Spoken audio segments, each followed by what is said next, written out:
E adesso dalla regione ci spostiamo a Portogruaro perché Luciano Gradini, consigliere comunale in pectore, eletto nella passata tornata elettorale del 7 giugno, ha scritto al sindaco di Portogruaro, poi al presidente del consorzio di bonifica e al direttore generale dell'ASL 10, oltre che al responsabile del Genio Civile di Venezia, lamentando alcune situazioni poco chiare su alcune vie fluviali di Portogruaro. È triste dover descrivere l'odore nauseante dell'acqua di fogna che raggiunge le vie principali o il colore e i relitti galleggianti che ne fanno uno scarico a cielo aperto. Desidero ricordare poi il pessimo stato di altri vecchi corsi d'acqua presenti nel centro urbano di Portogruaro, scrive Gradini, il canale Versiola, nel tratto via San Martino, via Solferino, il canale Ronchi esterno, via Villa Storta,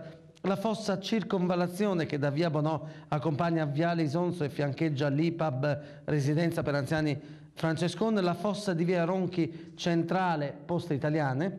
il canale fossa di via Ricci, via Colombo nella zona di San Nicolò e il canale Russolo che fiancheggia via Giulia. Ebbene, ritengo ora con questa mia denuncia, vista l'assenza, scrive Gradini, dell'assessore all'ambiente, impegnare gli enti nominati a esaminare la situazione di degrado che non fa brillare la città di Portogruaro e prendere quindi le giuste decisioni.